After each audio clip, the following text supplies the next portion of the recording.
Mesdames et messieurs les membres du jury, très chères étudiantes, très chers étudiants, c'est la fin des vacances. Ah non, pardon.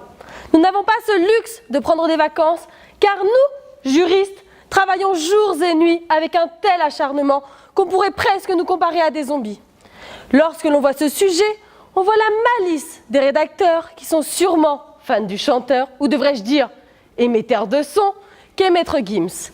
Mais Maître Gims n'est-il pas un peu trop présomptueux en disant qu'il est sapé comme jamais? Si moi, je me qualifie de juriste comme jamais, on me dirait que j'ai un ego surdimensionné car je me considérerais comme la meilleure juriste de tous les temps. D'ailleurs, s'il y a bien un juriste, enfin, ancien juriste, qui est tout à fait modeste et généreux, c'est bien Fillon.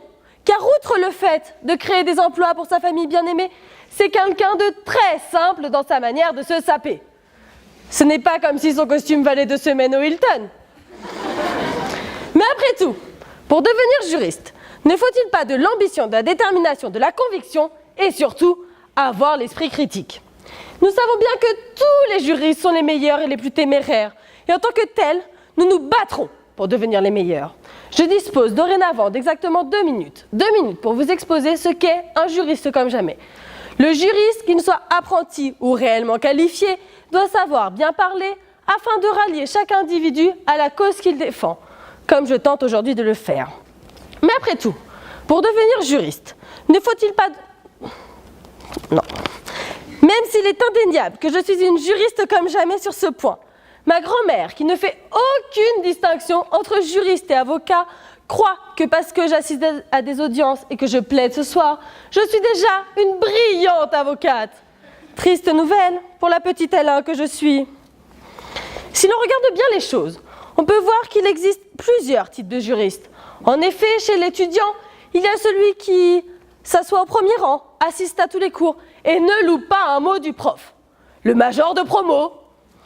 Puis, il y a celui qui vient en touriste. Remarquez, celui-là, on ne va que pour les partiels. Enfin, il y a mes camarades et moi, de simples plaideurs. Mais une fois que nous serons juristes, nous serons sapés comme jamais dans notre magnifique robe et nous plaiderons comme jamais. Cette différence entre juristes se voit également au niveau professionnel, chez les avocats entre autres. Il y a d'un côté l'avocat rigoureux, comme Maître Dupond-Moretti, et de l'autre l'avocat un peu plus distrait, négligé. Ça me fait penser à une audience à laquelle j'ai assisté dernièrement.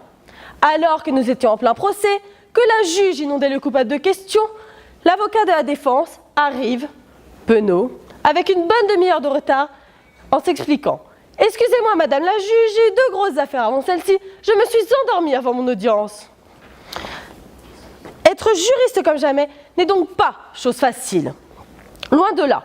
Et si je me fie aux propos de notre très cher professeur d'histoire du droit, travaillez bien et surtout, soyez sages, j'en conclus que pour devenir... J'en conclus donc que pour devenir juriste, il ne faut pas avoir de casier et surtout, il faut travailler dur pour gagner sa vie. Ainsi, seulement, nous serons juristes comme jamais. Merci.